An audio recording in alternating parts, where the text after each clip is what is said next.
حتى تكون مش مفهومة في اللغة المخاطبة العادية اليوم.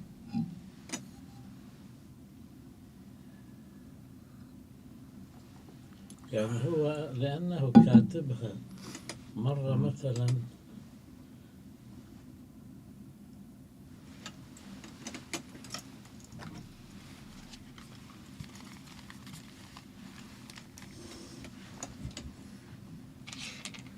يمكن بدهم تست.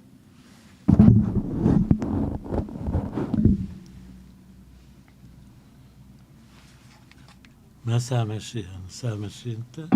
ها؟ طفي هذا من عندك. مطفي. مش شغال السيستم كله.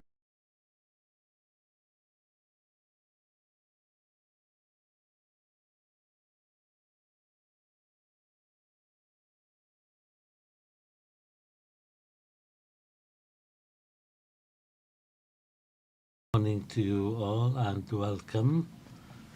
Please, I'll be speaking in English. Welcome to our second day of the conference. For today's session, it's session 4.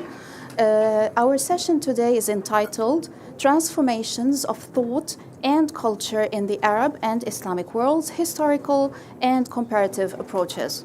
So we continue with the comparative approaches in this conference, and today's main focus for this session is culture. Our first speaker for today is Dr.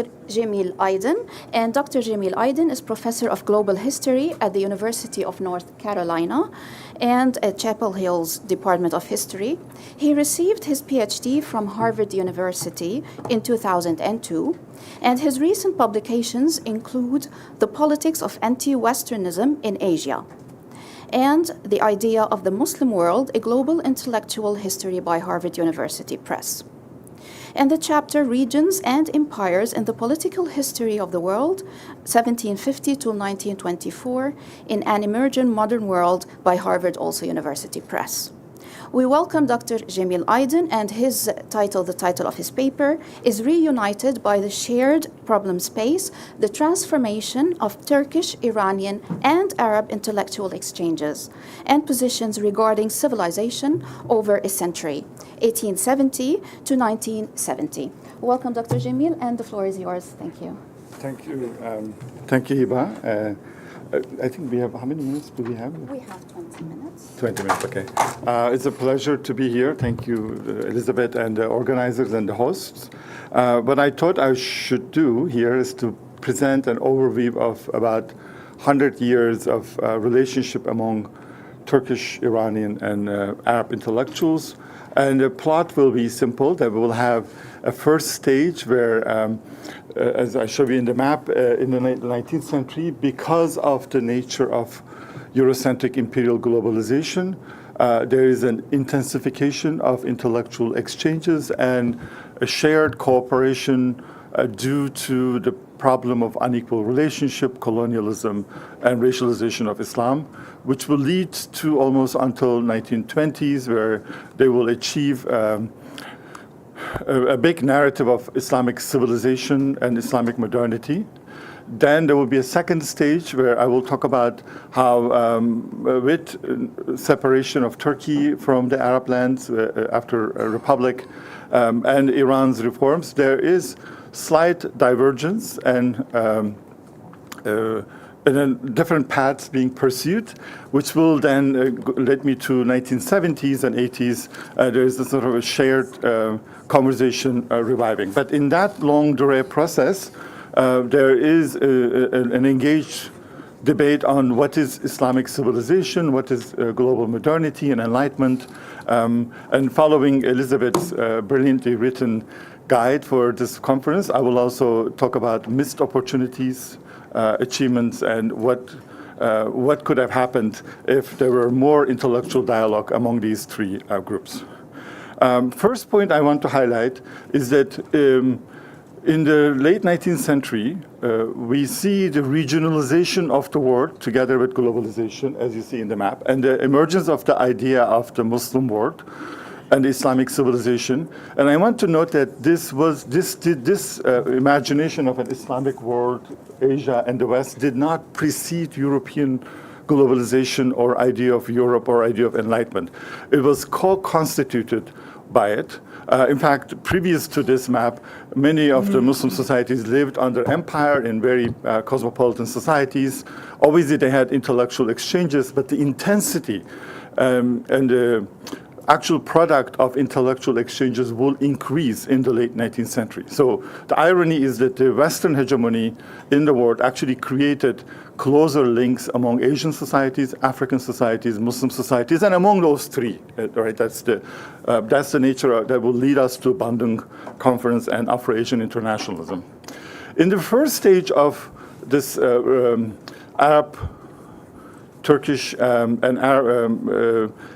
and Persian relationship, we see that the Muslim intellectuals actually embrace global enlightenment and reformulate it in the civilizational paradigm or civilizational narrative that Fatima talked about yesterday. And this happened in a very short period of time, from 1860s to all the way to 1930s. In a broader context, I should say, now we intellectual historians have this very simple explanations about the Enlightenment in world history. So initial paradigm was that the Enlightenment is European. It emerged in Europe in the 18th century, and then the rest of the world either copied or rejected it. The new paradigm says that 18th century European Enlightenment already had global roots, although it could have been their achievement, but the real Enlightenment in the world happened outside of Europe in the 19th century. And we have to think about the generation from Rufa'at Tahtawi, Muhammad Kemal, all the way to Muhammad Iqbal as a formulation of a Muslim Enlightenment. Now, this Muslim Enlightenment may be formulated in the language of civilization, East and West, Islam. And there's an element of an argument of going back to the roots of Islam. But this going back is always going back to the future. There's an element of futurity, of remaking the world. And these intellectuals had problems in Persian, I guess, that. And they were facing not only colonialism, but inequality in international law. Even if they are part of the Ottoman Empire, they knew that the Muslims are not equal in this universe. And they wanted to win the battle against colonialism. And we have to, of course, understand that their experience with modernity and enlightenment started with an extreme level of racialization. They have to read books like Gobineau and Fanon and Draper that say that Muslims, their religion is an obstacle for them being enlightened and modern. And somehow, as an intellectual, they have to explain the world and change it for the better. But somehow, whenever they explain the world, they have to have this kind of defensive posture to defeat Orientalism, which gave them a good space to talk to each other. And the cooperation is very impressive. Not only Cairo, Istanbul, Tehran, Tabriz, but also there's a north-south element. The Russian Tatar Muslims were involved. There's also element of linking them to Indian Ocean, to India especially. And I'm extremely impressed how within 30, 40 years, there emerges a narrative with some tropes that we talked about, the golden age of Islam and its decline, and the futurity of the Muslims as being equal subjects and humans in the new world. And then they thought that the Muslim solidarity will achieve that goal. Just to give a couple of examples, is of course we know Afghani linking these three places, right? He was from Persia, went to Afghanistan, Egypt, and died in Istanbul, but traveled a lot. And his travel actually is a symbol of the inter-Muslim connectivity. But there are figures like Namak Kemal is truly Enlightenment figure. His response to Renan, his amazing declaration that Europe knows nothing about the Orient, which then symbolizes this idea why the Muslims have to develop this idea of an Islamic civilization in order to defeat Eurocentric racialization. Not this audience, but for American audience, of course, they think racism has only happened through skin color, but racism of religion, civilization is as important as skin color, right? The Indian Jews, Hindus, Buddhists, Muslims were racialized through their religion. And that led to the idea of defining Islam as a world civilization, world religion. The idea of world religioning together with Hindus and Buddhists becomes very crucial for that generation. Their concern focused on a couple of points, and that's why the late 19th century Muslim intellectuals were closer to the left, because they have to emphasize equality, justice, emancipation. And in that space, there was also a reinterpretation of the Islamic tradition that allowed abolishment of the slavery, abolishment of the jizya, pride with Ottoman cosmopolitanism. So the Tanzimat became a very important model. Origins of the Muslim feminism and women's rights movement. And I think we will talk more about this today, but in the case of Fatma Ali Hanum, who wrote brilliant pieces, and she will usually start with a rejection of Orientalist claims that Islam oppresses women, but then she will go into saying that, yes, we have problems, but I'm going to reinterpret Islamic tradition to overcome this problem. So she has a double critique of going against the patriarchy, but also completely reject the Orientalist racist accusations. We have to celebrate or understand that the Nahda generation, why they were so invested in enlightenment, but then they have to do this with the idea of back to Quran, and that is something about their dilemmas about history and historicism, and I will skip these parts because there are many different aspects, but we have to think about yesterday's debates on the Quran and liberation theology from this perspective that going back to Quran allowed Muslims to have that kind of universal claims for enlightenment without dabbling into this kind of historicism of what happened this and why did it decline. And I think Quran allowed people to have a kind of universal language that will claim that Islam is compatible with enlightenment and modernity. We can talk later on how that going back to Quran moved from this kind of liberatory left position to sometimes to conservatism in the 50s and 60s. I wrote about the achievements of this new humanism and globalism and their response to Orientalism, but I want to note that actually we are still dealing with the legacy of this period. If you are doing any humanities scholarship and Islamic studies in America, you can see the long-term legacy of defining Islamic studies in conversation with Orientalism. You can't understand Marshall Hassan without this, kind of decolonizing Islam, understanding of Islam, or even people who work on philosophy. I mean, Mohsen Mehdi's whole career, when I talked to him, was to prove that Muslims can do philosophy. And if you do philosophy, you're enlightened and you're equal, you're human, right? That all kind of things are happening. And I want to note, as a comparativist, I worked on Pan-Asianism, Pan-Africanism. More or less, 70% will be almost the same. If you take the Muslim world, put Asia and Africa, it will be the same concept, same idea, same concerns, and we need to see this kind of global context of this. Talking and having intellectual victories are not enough. Obviously, there's geopolitics, there's power, and there's some sort of Eastern question, and the Ottoman Empire becomes the symbolic field of Muslim struggle for dignity out of getting out of humiliation. This will lead us to the period of divergence at the peak of their convergence. So around 1905 to from the Italian invasion of Libya all the way to 1924-25, Muslim publics became extremely well connected, always talking to each other. For example, the Turkish national anthem has a response to Woodrow Wilson. In Egypt, there is Wilsonianism. Persia, there is Wilsonianism. But this Wilsonianism has a point of saying that the Muslims deserve the right to have self-determination and equality. And that's why there was a celebration of Lausanne Treaty, the achievement of Turkish Republic, which was impossible without that global Muslim support for that cause. But once Turkey is having a sovereign state with equality and the republic is established, Turkish government changes its position without completely abandoning Islamic modernism. Now there's a new problem space that they're dealing with. They want to be part of Europe.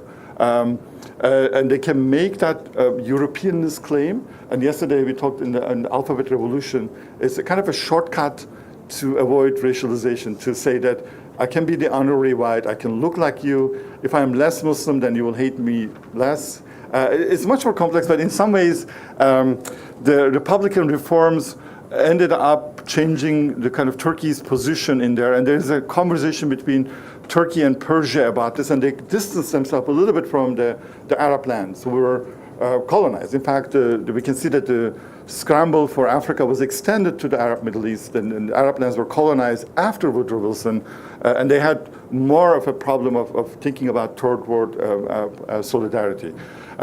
This is a lesser-known example that I like these kind of stories, that when Shah visited Turkey in 1934, Atatürk commissioned an opera for that visit based on Shahnameh, talking about the Turan and Iran and Turan. And they both cried. Just don't tell me. And that means that they're basically trying to go away from this pan-Islamic narrative of history and try to link them to other historical narratives, as you say, and I think it links with Fatima's point. That doesn't mean that the Turkey and Iran cut their ties from the pan-Islamic intellectuals. These ties continued. Turkey was a model for modernizers, but I do find the Alphabet Revolution paper very important, because I think after the Alphabet Revolution, not after the Caliphate, not after secularism, I think Arab publics felt betrayed or felt abandoned. And after that point, Arab societies moved closer to India, even to Japan and China, then to Turkey and Persia. And Lutfi Guma is an amazing intellectual. I highly recommend someone doing more work on him. He's an Easternist, but well-educated, and he says that Gandhi and Tagore are more important for Egypt. And we can see the roots of Egypt becoming closer to Bandung era solidarity with India, because they are the ones who are still dealing with this colonial legacy. This divergence will continue. Turkey, for various geopolitical reasons, did not go to Jerusalem-Palestine Congress. So then Arabs became even more closer to India, Pakistan.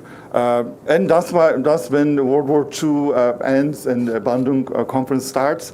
Turkey is not there. And Arabs are the leaders of the Afro-Asian solidarity. Turkey goes to Bandung with the encouragement of the United States, I should tell you. And Persia and Turkey are there to defend the West. And you can see the Arab intellectuals are in a little bit of a different place on existentialism, Marxism, and engagement. And the goal is to remake the world for liberation. But there's a plot twist. And the plot twist is that in the Cold War with the Baghdad Pact, Americans come to Turkey as their allies. And they encourage Turkey to go back to the Arab lands and to bring them to the West. In some ways, it's very interesting that there's an American interest to make Turkey more Middle Eastern to prove that it's Western. And you can see in the Baghdad Pact slogans about this kind of Islamic world being a buffer to communism, but that thing was defeated. Nasser won, Turkey lost. And I want to say that the kind of anti-Arab sentiments and racism in Turkey increased, not because Turkey was secular and Arabs are religious. On the contrary, actually, it increased when Syria and Egypt united. And Egypt becomes Turkey's neighbor. Egypt is with the Soviet Union. And that's why we shouldn't forget that this Yaya's paper was amazing. You know, when you isolate the Arab Turks, and one of them is here, is that you're not, you're also cutting your ties with the Arab Enlightenment, Arab left.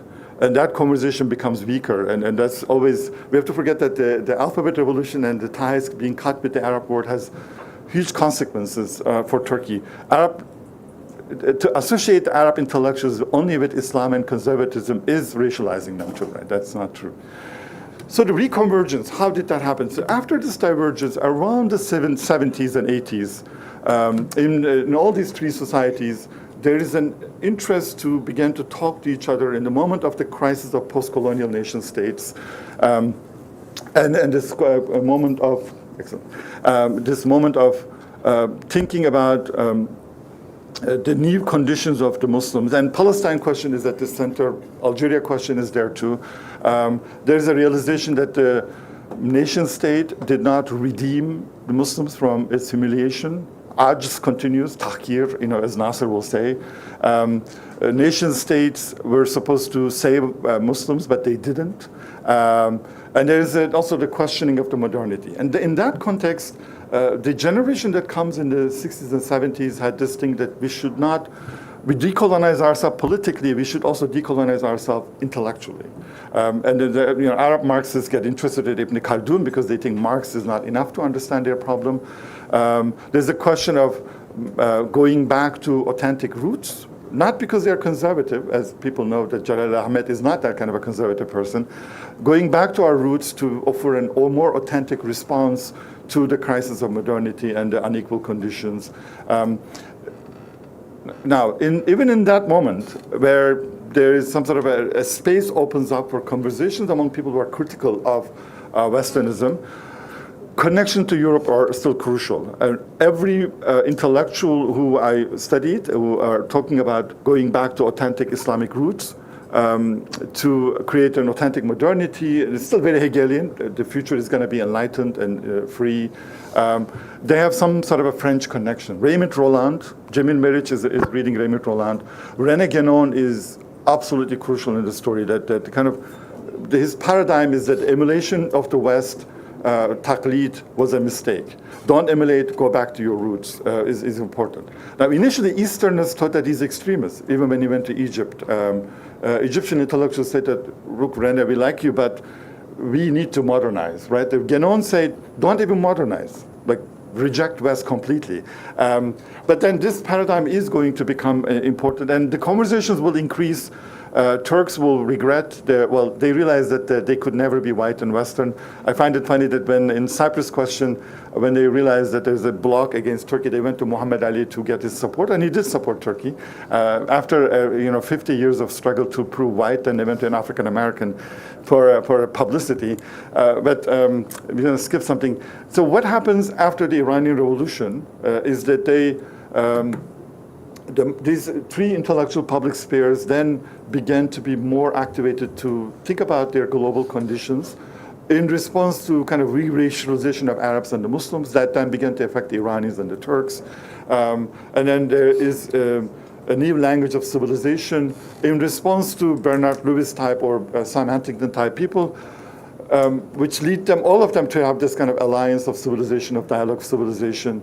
But my final comment. Now, in those 100 years, we wish that there was more attention to history. There was more dialogues. So what happens is that the initial conversation on the global enlightenment moved to a conversation on Islam and modernity in the 80s. We have forgotten that the Muslim enlightenment include all kind of other intellectual trends, especially in the Arab world. Existentialism is one of them. And that there's a kind of essentialism that comes in, which wasn't the case initially. Right? Initially, the idea of civilization was globalist, humanist. It wasn't conservative. It wasn't isolationist.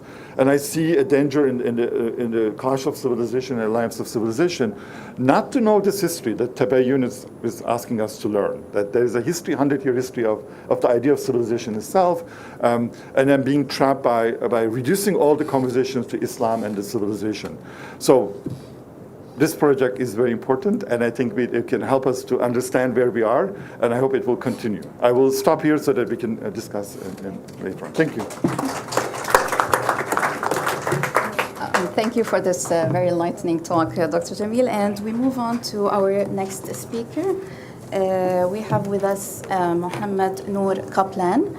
And Mohammed Noor is a professor of Sufi sociology and trends in Anatolia and a faculty member at Karabük University, Turkey.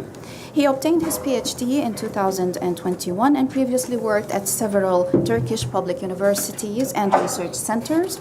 He has authored numerous books, including Deconstructing the Foundations of Western Thought, A Critical Approach to Nietzsche's Reading of Greek Philosophy in 2020, Citizenship in Syrian Curricula, An Evaluative Study of the Social Studies Textbook in Basic Education, 2017, What is Being 2022, and Abul Fath al-Awfi, His Life and Sufi Thought in Turkish in 2024. He has also published numerous research papers and articles in Arabic, Turkish, and English in peer-reviewed academic journals. The title for Dr. Mohammed Noor's talk today is The Debate on Sufism and Politics in Turkey Between Two Eras, the Sultanate and the Republic. And the floor is yours, Dr. Mohammed. Thank you. طيب صباح الخير شكرا جزيلا. On the onset, I would like to extend my thanks and deep gratitudes to the administration of the Arab Center for Studies and Doha Institute for Higher Education and Tabayyun Journal for the organization of this conference or symposium. The title of my presentation is The Debate on Sufism and Political in Turkey Between Two Eras at the Sultanate and the Republic. I'm speaking about the Ottoman Emperor and the Republic since the beginning of the 20th century until today. Throughout history and after the death of the Muslim Prophet, Muslims have not diverged more.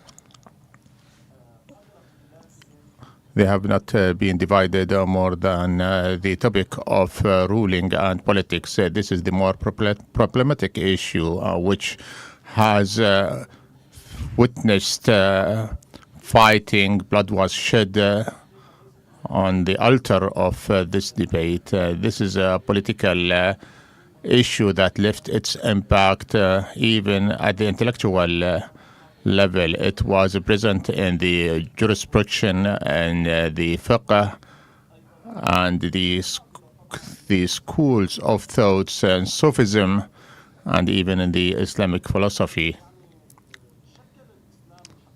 Islam has constituted the leverage to all who believed and adopted and embraced Islam for more than 14 centuries.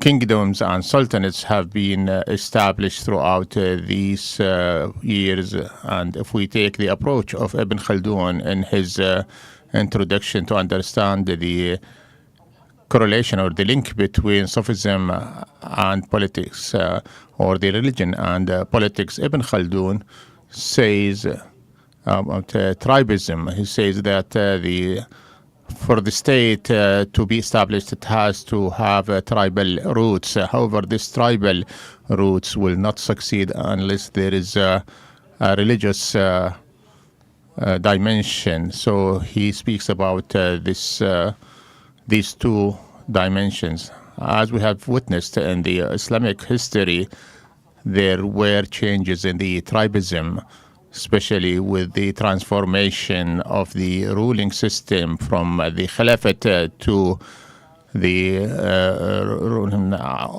Umayyad, Abbasids, and Seljuqs. We have seen transformation in the religious preaching. At the beginning of the Umayyads, the fiqh was essential. So the jurisprudence were prominent. Sufis did not have a prominent role at the beginning of the Islamic ruling. When we moved to the second phase, to the Abbasis, when the ruling has changed, religious call. So the religious call has changed. Propagation. So we have seen writings, philosophical writings, was prominent and present during the Abbasis. If we move to Andalusia, we know that the Umayyad have moved from the Orient to the West. However, jurisdictions or the fiqh continued, but added to it the philosophy. And Ibn Rushd combined fiqh and through his publication Tahafut al-Tahafut or the Fasl al-Maqal, his publications, or some of the achievements of this intellectual system. And during the Seljuqi ruling at the beginning of the second century, Al-Seljuq, the people of Seljuq started the Seljuqi state. However, it brought with it Sufism, and Sufism was prominent. And we know about the figures of Sufis. However, the state has established through this alliance between Al Seljuk and the people of Seljuk and the Sufis, and we will talk more about this. I argue that the history of the Turkish state since from the Seljukis until today is based on this fundamental alliance between politics and Sufism.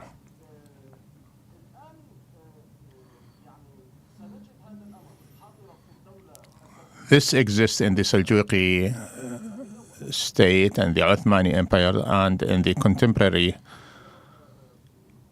era. If we focus more on the Ottoman Empire, this link was not present at the beginning. So it is more complicated than that.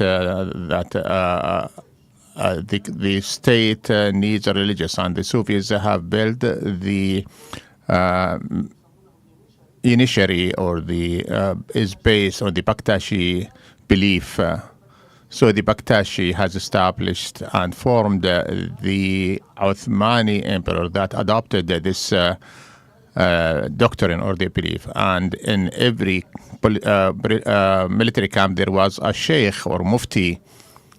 Later on, the state or the needs economy, and so another state of fiqh established the economic system, which was based on the principles of the Akhia school. After establishing the military and the economy, there was a need to establish the statehood. And the Mawlawi school addressed these needs in literature, in music, and arts, and that was essential in the identity of the Turkish music and the holistic culture, Turkish culture, where we see Sufism evident. So this presence of Sufism and the political life or the establishment of the state, its rise is based on four main factors. The dichotomy of the Sufi speech. We know that it targets elite, however, whereas the Sufi is understood by the common, by the public, and the elite at the same time. So I believe that the presence of Sufism in the Uthmani life was essential to establish this dichotomy. The Sufi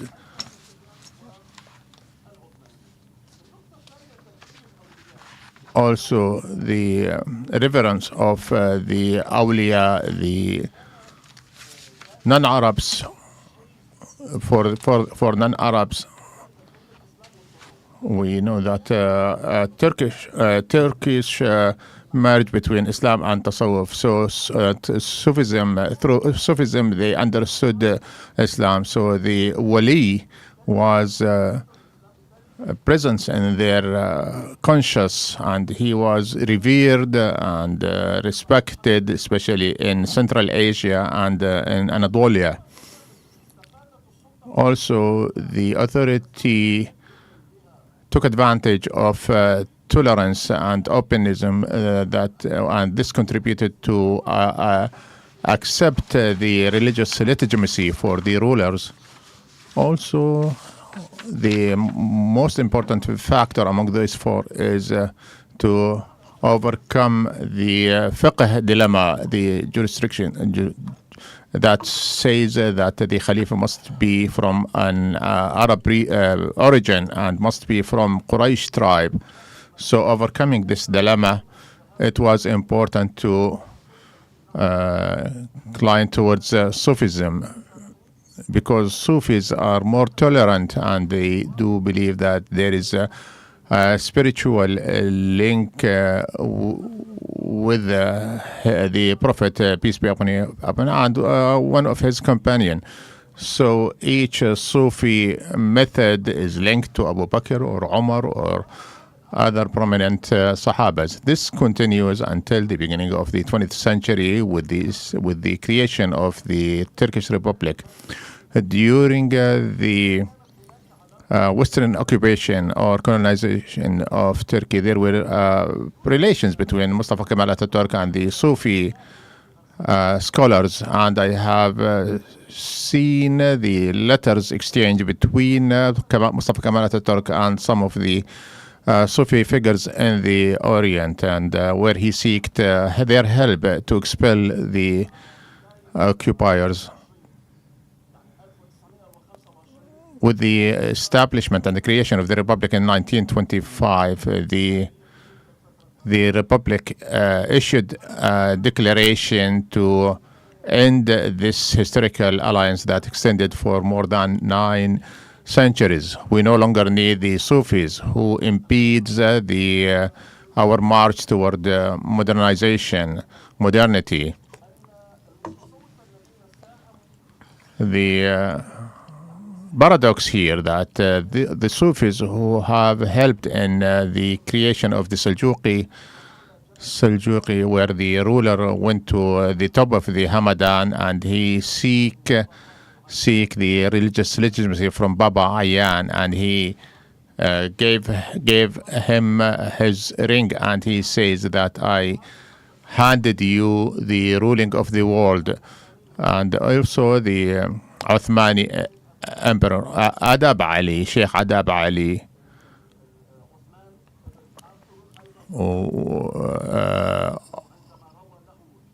we remember that when Uthman, Ghazi Uthman, told him about his dream, that something comes from his heart, and he sees mountains, valleys, and the interpretation of this dream was political, that the ruling will be in your lineage, in your ancestors. So he interpreted this dream politically. So again, go back to the creation or the establishment of the Republic in 1925. Safwat Effendi, one of the Sufi scholars, and he is enlightened figure, he proposed in the parliament to abolish the Uthmani Sultanate, and he claims that we no longer need the Khilafah, and he's a prominent scholar in Al-Qadiri school, and he's enlightened person, and he studied in Al-Azhar.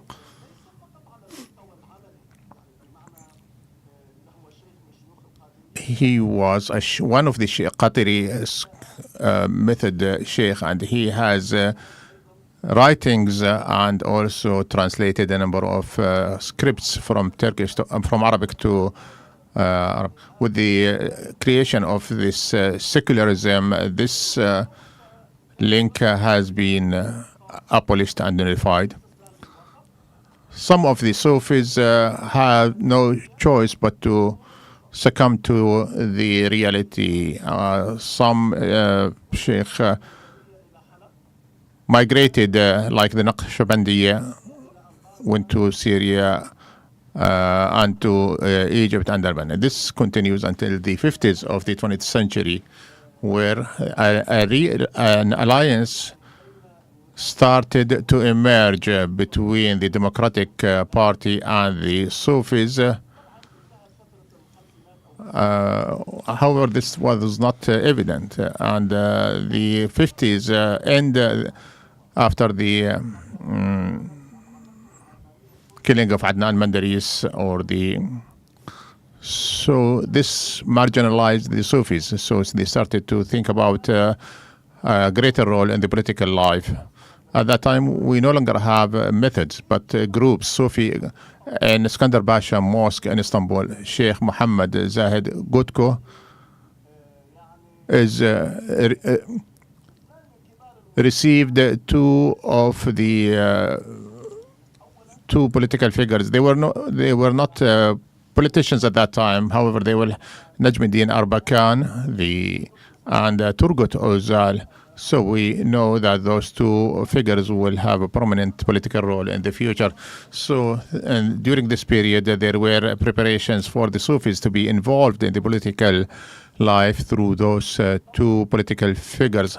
As we all know, Najmuddin Arbakan is well known, and Turgut Özal, also Turgut Özal, who was the prime minister and became the president between 1983 to 1993, and it is known that in the 60s the lenient secularism started. So we can divide the 20th centuries between two forms of secularism, the hard and the soft.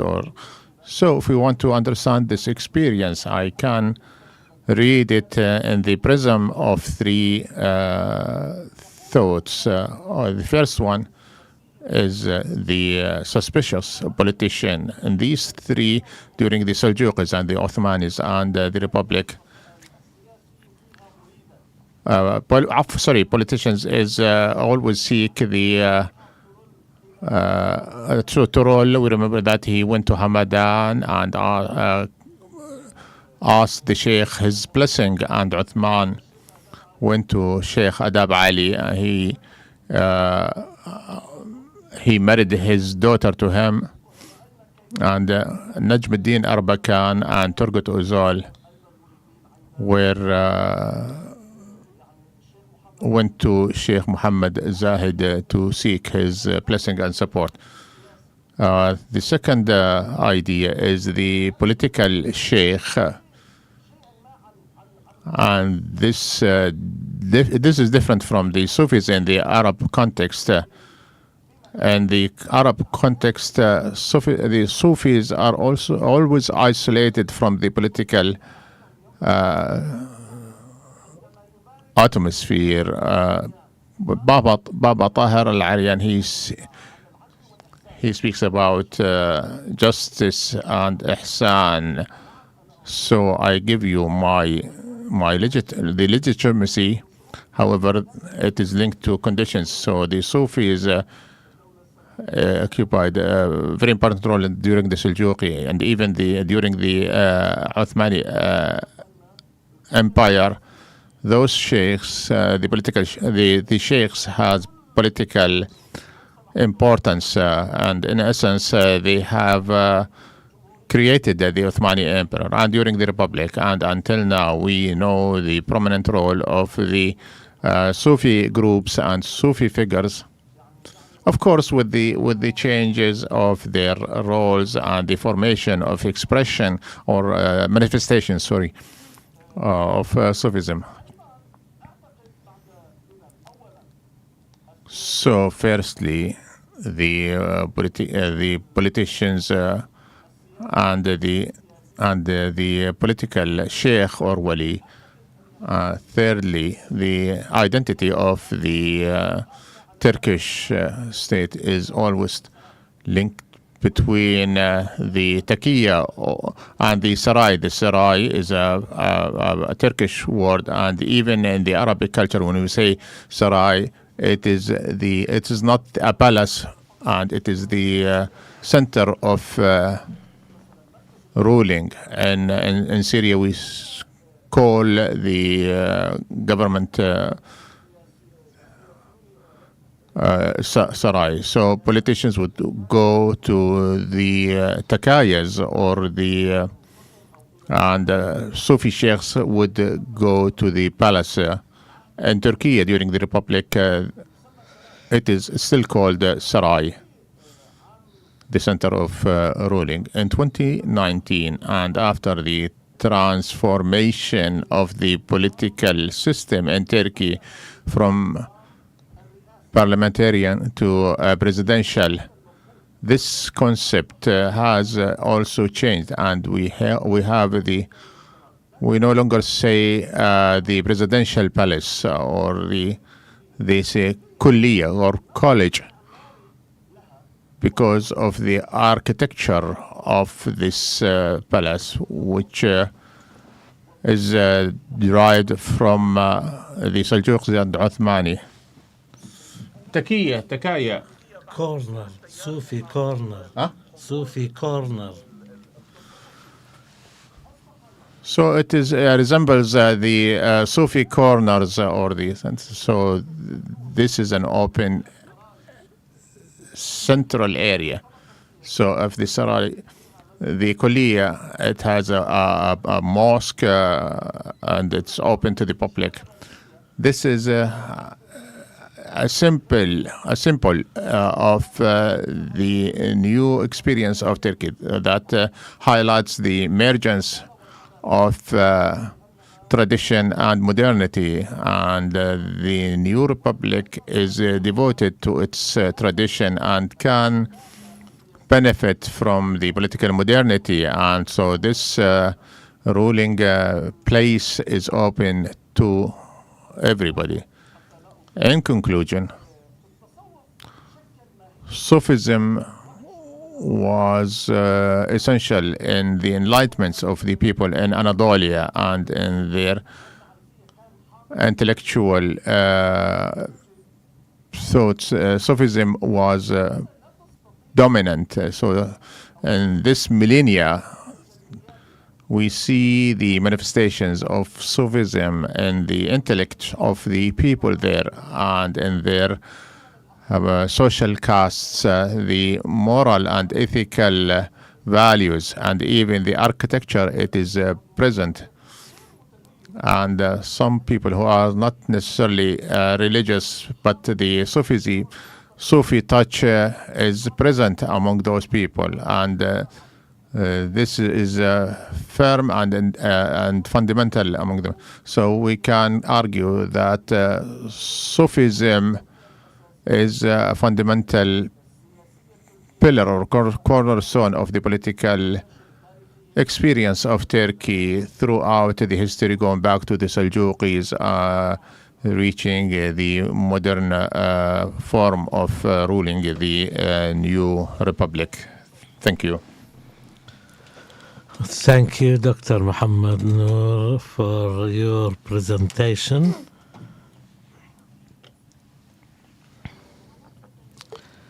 Now we move to English again مع الدكتور فرات أورج وهو أستاذ في جامعة جورج. He holds جورج. a PhD in literature from Duke University.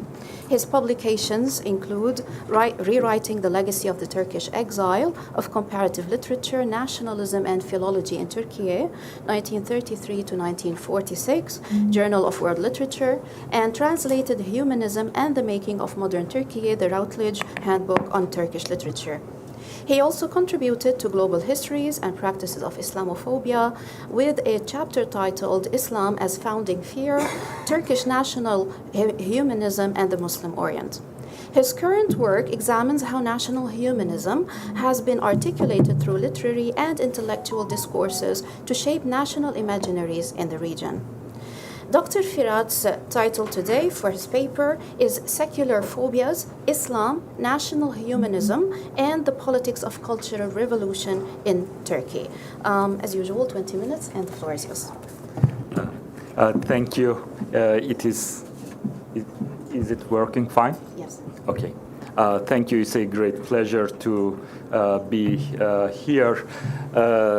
Jamil incidentally mentioned my Arab-Turkish identity, and I grew up in Mardin, and still in my memory, at my grandparents' house, they would have the portrait of Gamal Abdel Nasser and that generation.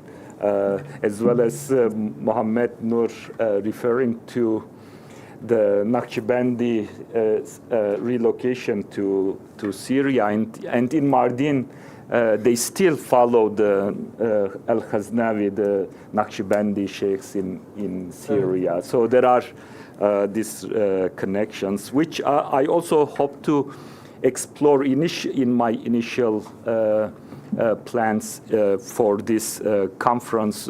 My initial framework was to have a comparative look at national humanism across Turkey, Egypt, and Iran. But unfortunately, I couldn't advance enough in my archival work on Egypt and Iran, and therefore today's presentation will focus primarily on the Turkish story. And each time we have this conference moments with Cemil,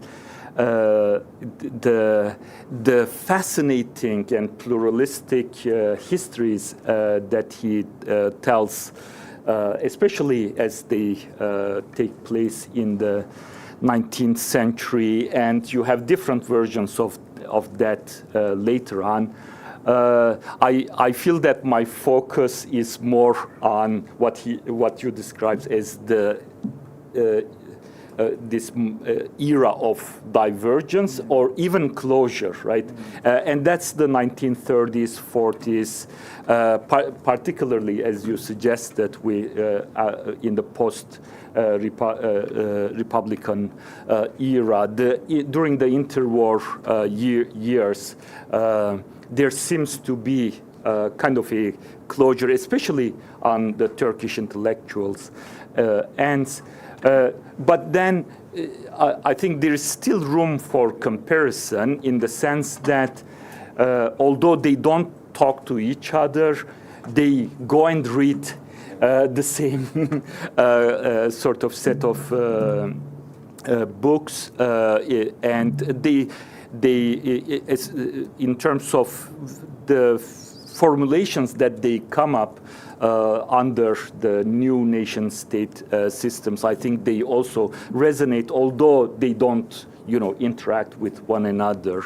And I would say the framework of national humanism is definitely a certain comparative one. Okay.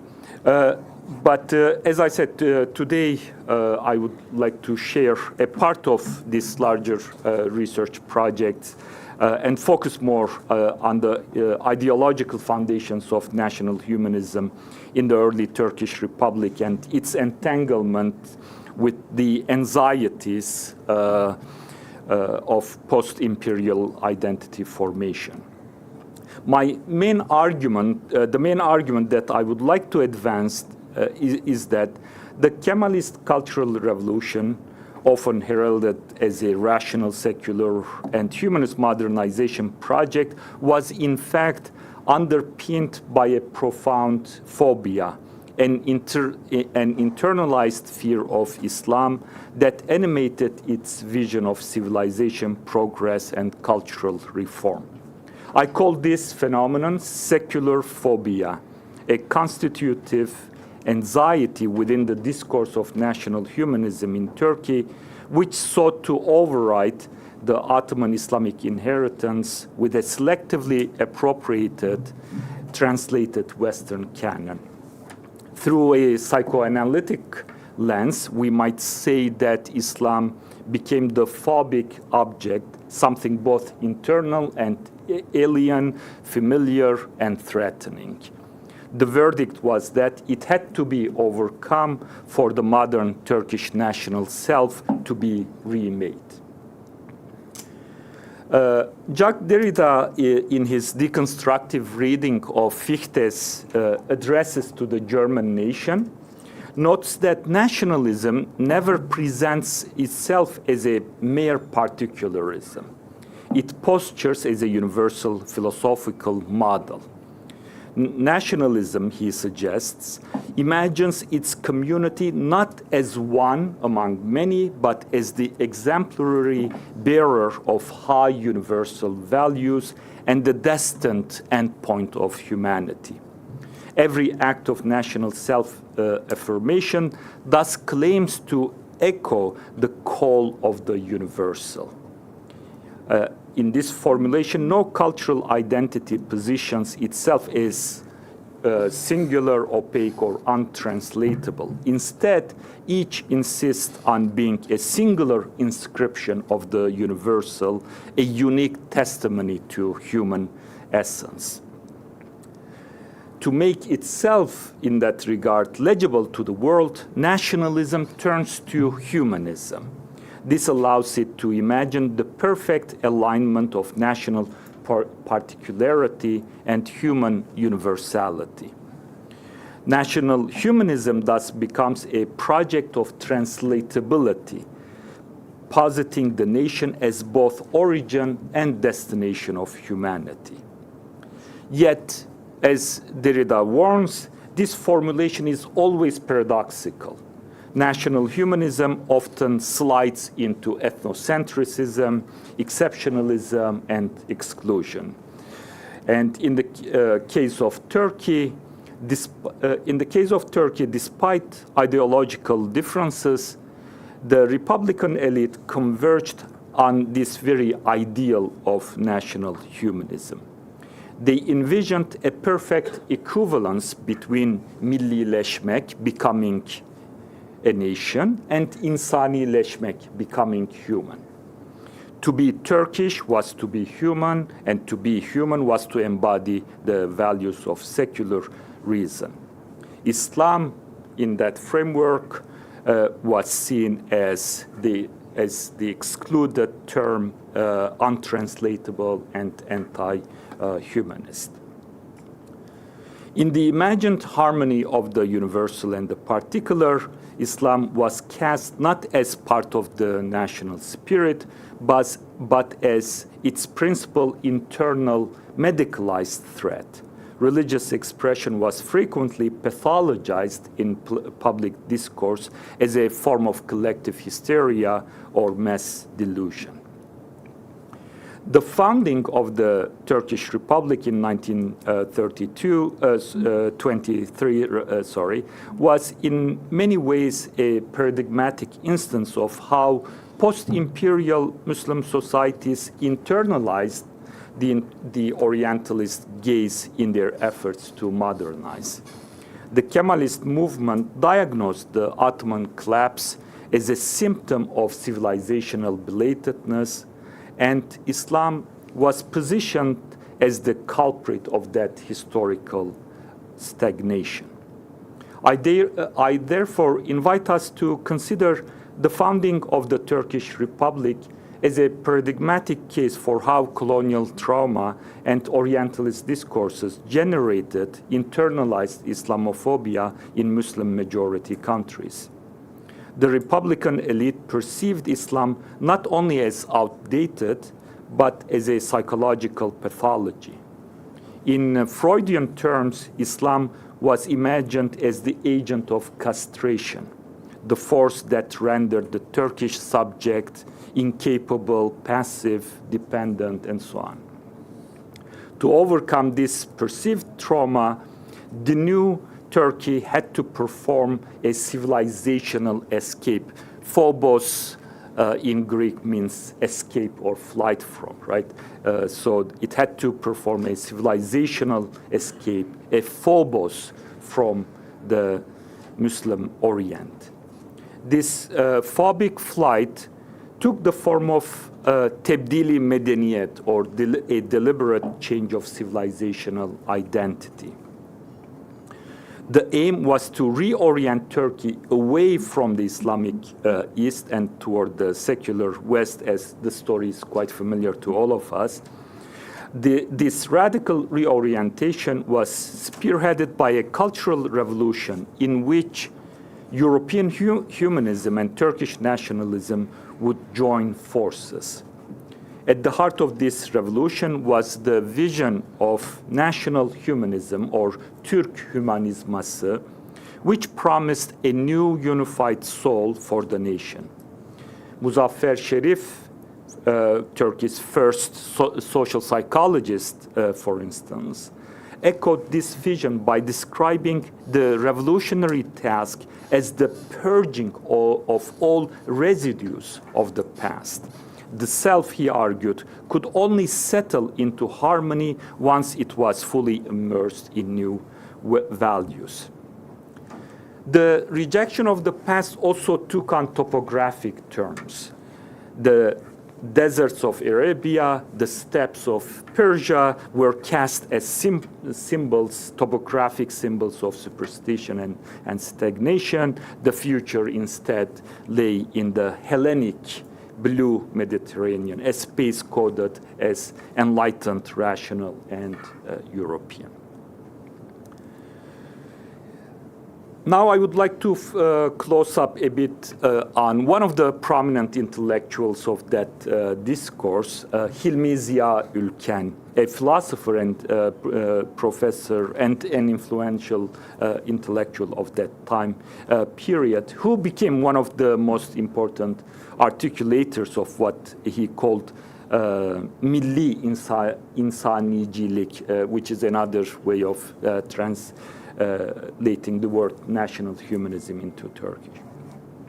In Ülken's view, Turkish nationalism needed to be elevated to a philosophical mission. It could not merely be reactive or anti-colonial. It had to become productive, creative, and universal. His notion of the humanist patriot was a figure who would unite the moral clarity of secular European thought with a love for homeland purified of religious dogma and Islamic scholasticism. Ülken's framework was shaped by German philosophical anthropology, particularly the works of Max Scheler and Helmut Plessner. He identified 4 anthropological stages of human development: anima, raw enthusiasm; mythos, imagination; voluntas, will; and passion.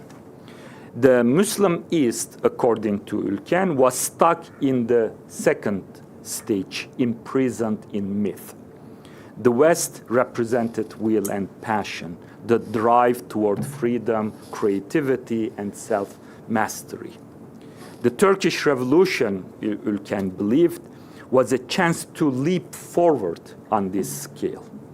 In one of his most cited works, Ülken would argue that the Turkish War of Independence was not merely a patriotic struggle, but an act of humanist awakening. Unlike colonized nations whose patriotism he dismissed quite clearly as, quote, primitive self-defense, the Turkish Revolution, he claimed, was fought for the ideals of humanity. In his words, quote, we are patriots and have the right to independence because of our love for humanity and freedom, end of quote. As such, Ülken made clear that not all anti-colonial movements deserved recognition.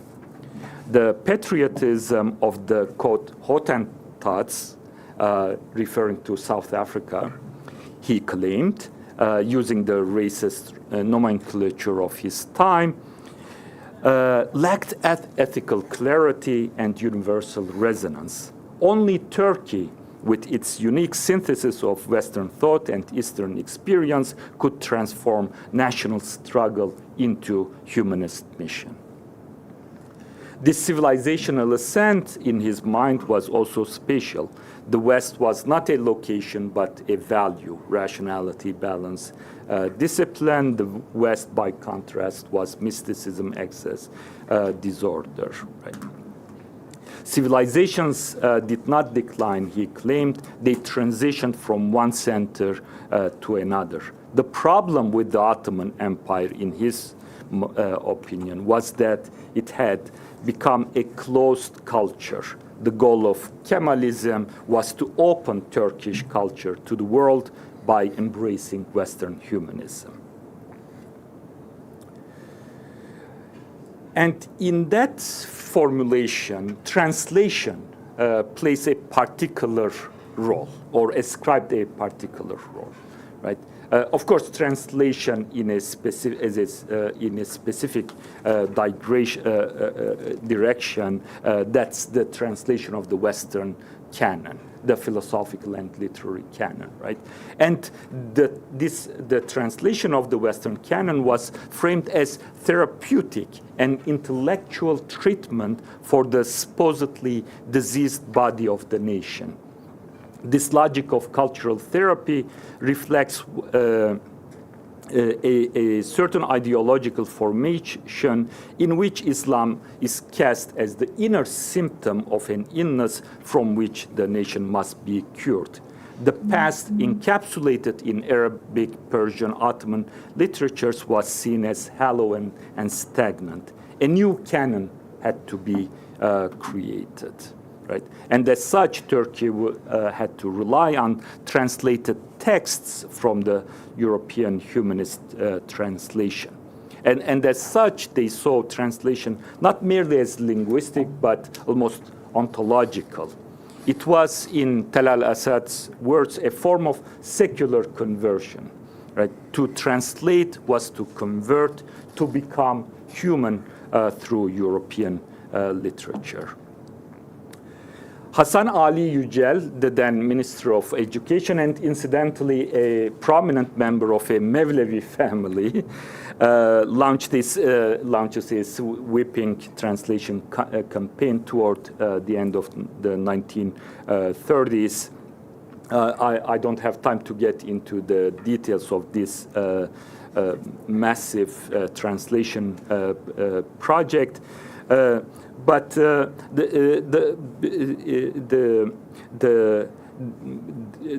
its vision was to bring the cultural treasury of the civilized world into Turkish, which coincided with the language reform that replaced Arabic script with Latin, right?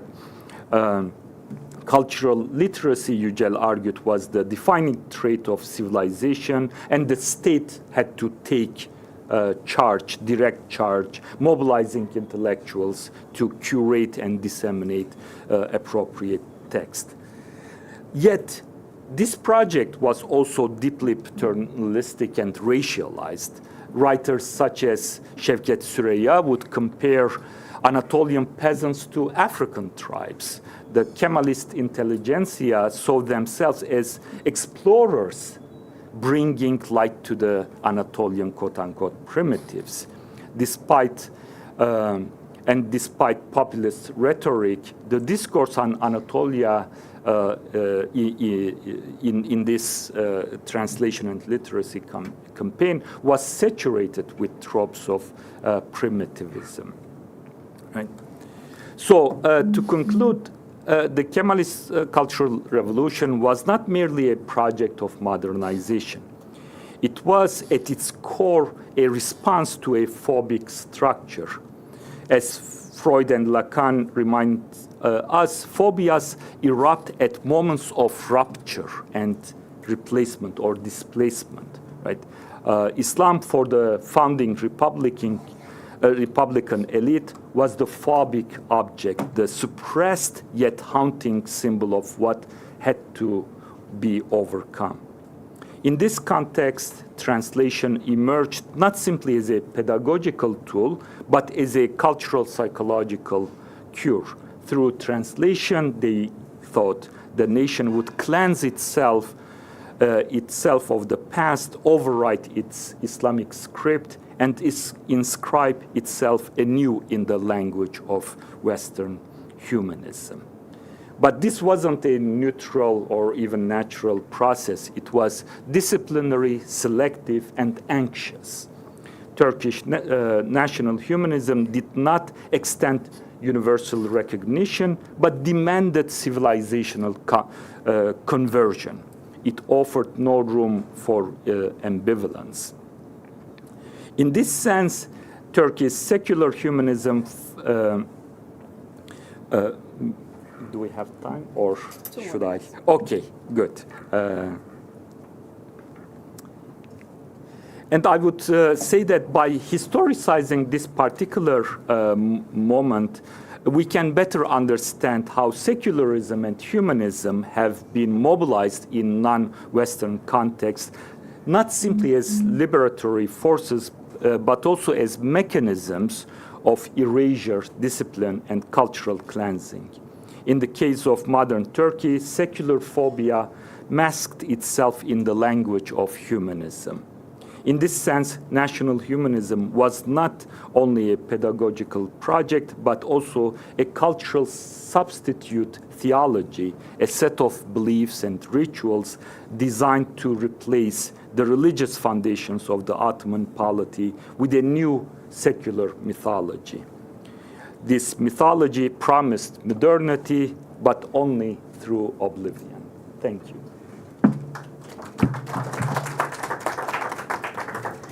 Thank you, Dr. Firat, for this attempt to engage with the aporia of national humanism and outline it within basically the Turkish historical period. Thank you very much. So we open the floor for questions. We'll take a first round of questions and then allow our speakers to answer. So we'll start from Dr. Fatima. Go ahead. Hello, everyone, and sorry. Hello, everyone, and can you hear me now? Yes. And thank you for wonderful presentations. I really enjoyed each and every one of them. And I actually have lots of things to say, but I have one question, which is directly related to Professor Jamil's presentation, but also maybe you can comment on that too. I think that's a wonderful idea that you talked about, the regionalization and at the same time the opening, like the globalization of the intellectual legacy in these region. That was a wonderful idea. Thank you so much. And I'm still reflecting on that. But you also talked about like a kind of dialogue that because of being attacked or because of being under the assault of the civilization, Western civilization in this region, in Iran, Turkey, and in Arab world, people, especially in the intellectuals, try to have a dialogue, open a dialogue among themselves about, the common problems and stagnation and colonialism and so on and so forth. So I assume that at that time, at least, there was a dialogue. There was a civilizational dialogue, if I understood you correctly. But then, and it actually lasts, even with Jalal al-Ahmad and Ali Shariati and all those guys who try to decolonize in terms of intellectual, having not only political decolonization, but also intellectual decolonization. But so this is, from now on, this is my impression, but you can correct me because that leads to the question that after that, there is a rupture, probably, and we don't see any sort of meaningful dialogue until probably this conference. And I think that's a very important point of this conference, because there is a rupture that suddenly everyone, there is a dialogue, civilizational rupture, let's say. Everyone is, busy with its own concerns and problems. Iran, Turkey, Saudi Arabia, and the rest of the Arab world, and so on. So, do you think that a civilizational dialogue is possible within this context? And if this is possible, and if the civilizational dialogue is possible, what would be exactly the mediator? And by mediator, I mean that at that time, we have this kind of common problems of being attacked by colonization, by the Western civilization, and it was massive. But now, what do you think there will be, is there or will be a kind of civilizational dialogue? Or if it is possible, what would be the mediation? What would be the mediator exactly of that? If that makes sense. Thank you, Dr. Fatima. We'll take a round of questions and then we can. Dr. Elizabeth? Thank you. Well, maybe in answer to Fatma, I would say the common misery, we are all in. Maybe this would bond us. But I have a question to Firat. As you were speaking about this war of liberation and war of independence, it reminded me of another neighbor of ours, who are the Greeks. And it's interesting that their war of independence from the Ottoman Empire was also regarded as an Enlightenment project. And the translation business of translating the Western canon, and distinguishing themselves from these backward Oriental Muslim Ottomans. And when they discovered at some point that the Westerners were not, the Europeans were not at all in awe of them, they said, well, to hell to you. In fact, we are not Europeans, we are Orthodox. And we will identify, our enlightenment will come from the Orthodox Church. So it's very interesting for me as an Arab or as somebody from this region to look at how others sort of dabble with this, with these myths of enlightenment and the connection with the West. And actually, I thought for a while, one of the projects I had contemplated is to include the Greeks, because we were all part of the Ottoman Empire, and then we had a bad divorce. They went their way, Arabs went their way, and the Turks hated us, all of us, you know, and said, to hell with you, we don't no longer want to be Ottomans, we are Turks, and we are national Turks, and we are this and that. And after this bad divorce, of course, nobody knows anything about the other. And we all had to struggle with issues of nationalism, of identity, of tradition, of modernity, of decolonization. And, well, you just made me think of that other partner we could have, and is part of this history, in fact, of the post-Ottoman context we belong to in one way or another. Thank you. Thank you. Dr. Zainab? Yes, thank you very much. I was thinking about the recent work on Diyanet by, for example, scholars like Ceren Lordoğlu, and she was showing that, in fact, this story between the state and religion was more complex, and in fact, Diyanet was very much in part of the state. And indeed, if you look at Turkey, its privileged citizens are always Sunni at the same time. You know, it's not that, you know, you're privileged if you're secular. You're privileged if you're secular Sunni. And look at what Turkey has done to its Christian citizens.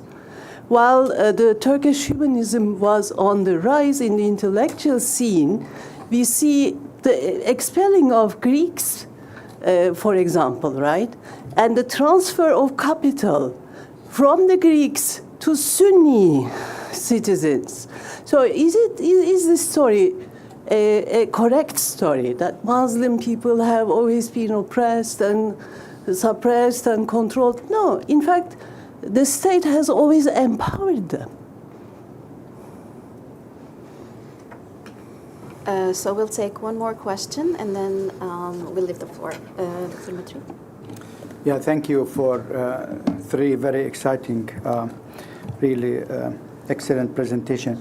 I was wondering, I mean, we are meeting today here in a post-Gaza era. And this whole idea of civilization and humanism that comes from Europe is being actually questioned.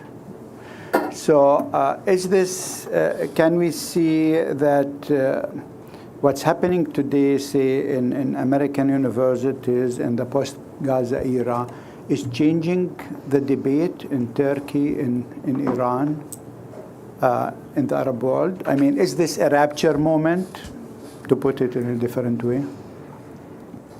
Thank you. I'll leave the floor for the speakers first to answer this set of questions, and then we will resume with the questions. So the floor is yours.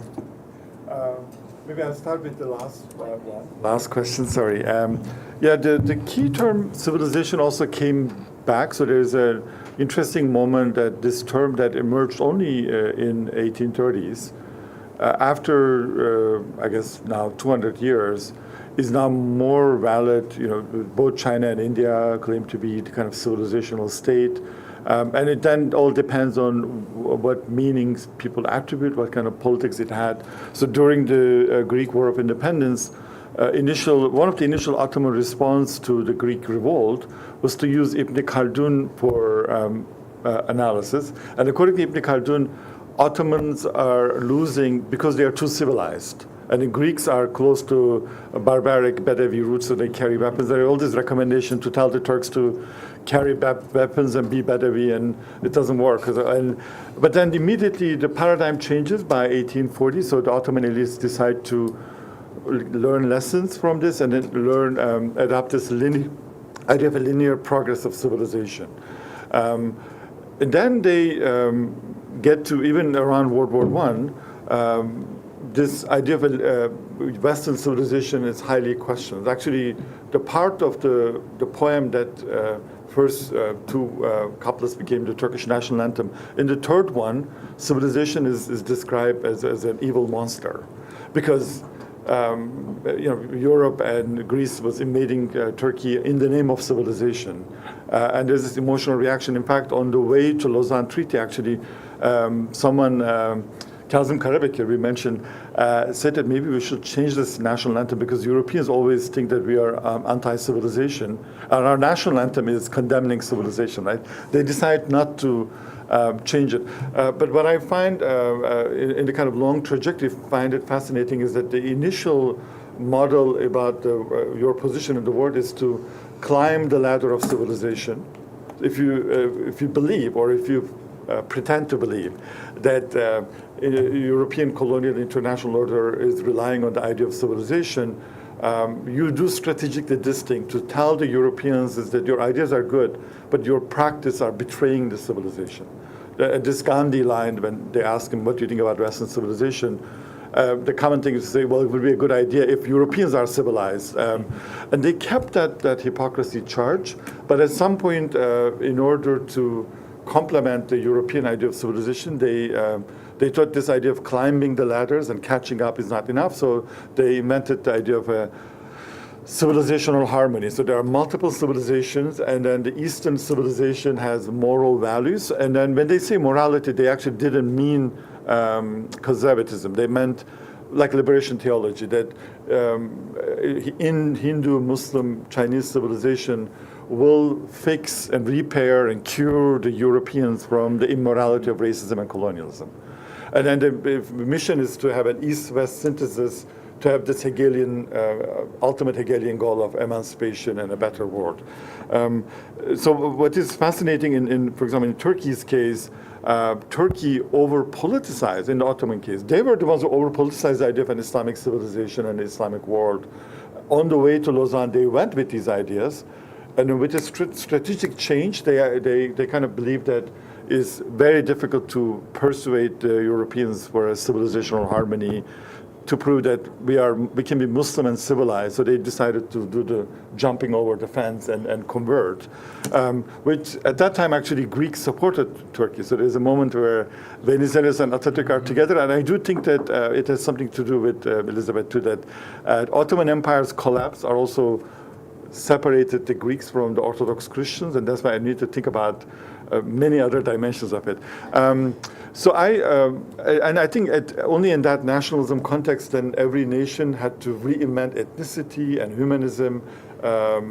So there's a lot of inventions going on, and Turkey is in a position just before Bandung.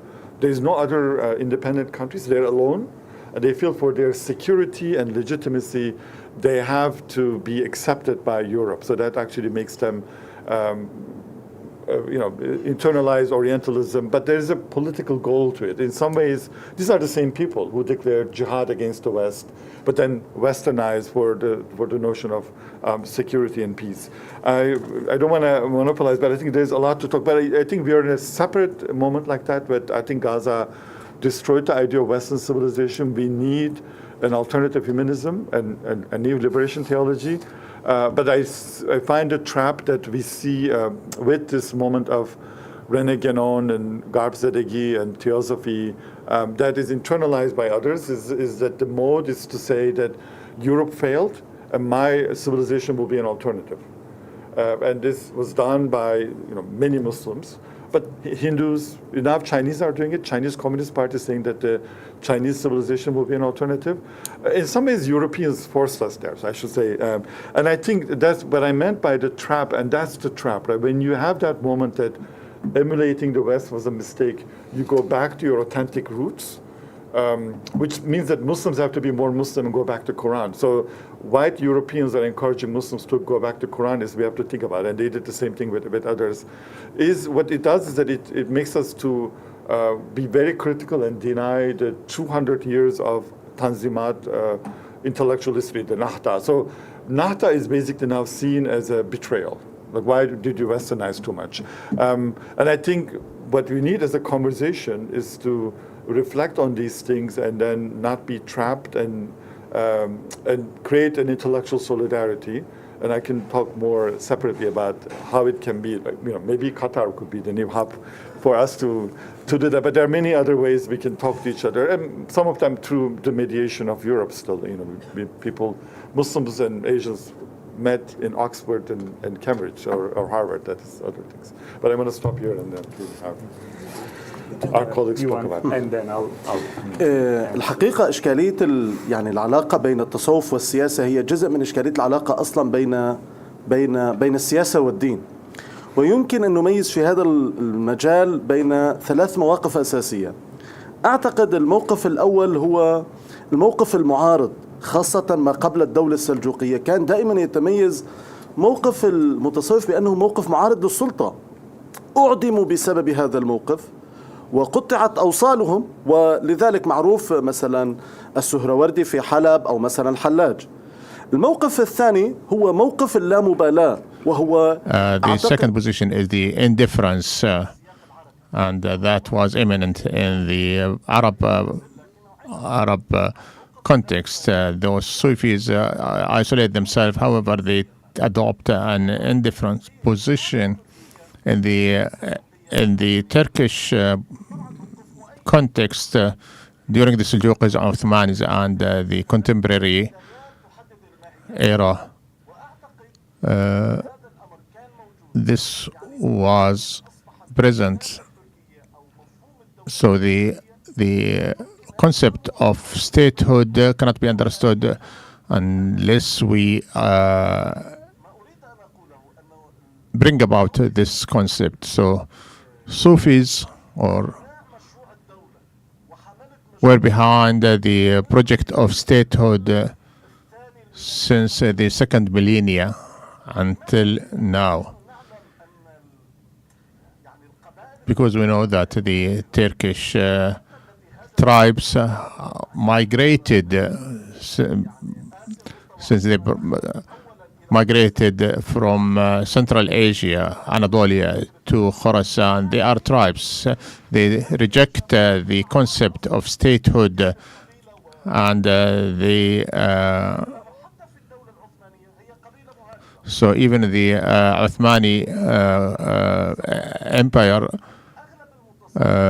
it's based on migration. Most Sufis came from Khorasan. So when the tribe of Uthman and located on the outskirts of Byzantium, they did not believe in the statehood. They left the Konya because they don't want to live under the umbrella of the state. So the Sufis who fled from the authority of Konya and from the Mughal authority, they reject the concept of statehood. And I will conclude with this. In the year where Baghdad collapsed, Uthman was born. So in their conscience, this and even before the fall of the Seljuqis, 2 years before the collapse or the fall of the Seljuqis, the Uthmani declared their movement. So there were different forms of manifestations. The theoretical Sufism and the Turkish Sufism and the nomad Sufism. They fight even with wooden swords at the beginning of the establishment of the Ottoman Empire. So Sufism in the Turkey concept was individual, based on the text, on the script. And this was the reason behind the creation of the state and the fall alike. So the idea of mashayikh, or the scholars, was one of the reasons. Their infringements on the state was behind the fall of the empire. There is no one sultan throughout the Seljuqis and Uthmani emperor. He had links with the Sufi sheikh, and some of the sultans were Sufis themselves, and they write Sufi poetry. So this highlights the prominent role of the Sufis in the Turkish politics, and this is essential to understand and evaluate the political movement. We have a number of minutes to answer, so I'll try. إذا سأحاول أن أكون سريعا ومقتضبا. Each of these questions, I'll start with Elizabeth. Quite astute observation, and I think you're absolutely, and in a way there is, I would say, a fascinating sort of possibility of writing a certain comparative intellectual history, including the Greeks and the larger Mediterranean basin, along maybe something along what we might call mimetic aspirations. There is, I think, there is a quite remarkable relationship between mimesis and nationalism, in the sense that they look at each other. Of course, sometimes, you know, in the form of various aspirations, sometimes envy, sometimes hate. But there is I would say there is a complex, if you will, psychology behind all this, right? And even during the Kemalists, what they were trying to do with the Greek heritage, with the Greek experience, is quite fascinating. On the one hand, they valorize it. On the other hand, you know, they would, even in their reading of the Iliad, Hector would be, you know, Mustafa Kemal incarnate. And so, you know, they would, it's a remarkable kind of sort of valorization, but also, you know, how do I put myself in that kind of mirroring situation, right? And maybe in relation to your question, especially, yeah, that moment is also the moment of the forced population exchange, the Armenian catastrophe, the Syriacs, the various kind of massacres against the Syriacs, and so on. And there is actually a very good book by Aslı Issız called Humanism in Ruins. And I think it goes along with what you were saying, is that, like, actually Anatolia is very much in ruins, and they are invested in some form of, you know, humanism as almost like in their mind a renaissance. And of course, it's a forced oblivion, like almost like, okay, let's forget everything. But what you have on the ground is really a country in ruins and so on. And from that perspective, I would say that, you know, the category of the Turkish Sunni I don't necessarily see it, at least in this moment, as a source of like a destination of empowerment, but yet another form of homogenizing and regulating the Anatolian landscapes, right? And maybe to bring a few reflections on the other two connections, the histories and possibilities of dialogue. From my experience, and Jamila will also, I think, will resonate with it, that you said there is no kind of this dialogue now. We don't see it happen as it used to be. And I think some of it has to do with the transnational imaginaries, right? In the 60s, particularly shaped by the left, there was, interactions through translation. And I grew up to the moment of the global Islamist kind of exchange, translation of Shariati, Kutub, and many others. But there was that moment, especially in Turkey, it's like, we have to sort of deal with our own national situation, Islam in a national context. And all of a sudden, I remember people stop reading translation, right? And very quickly, in terms of, after Gaza, what can we talk about?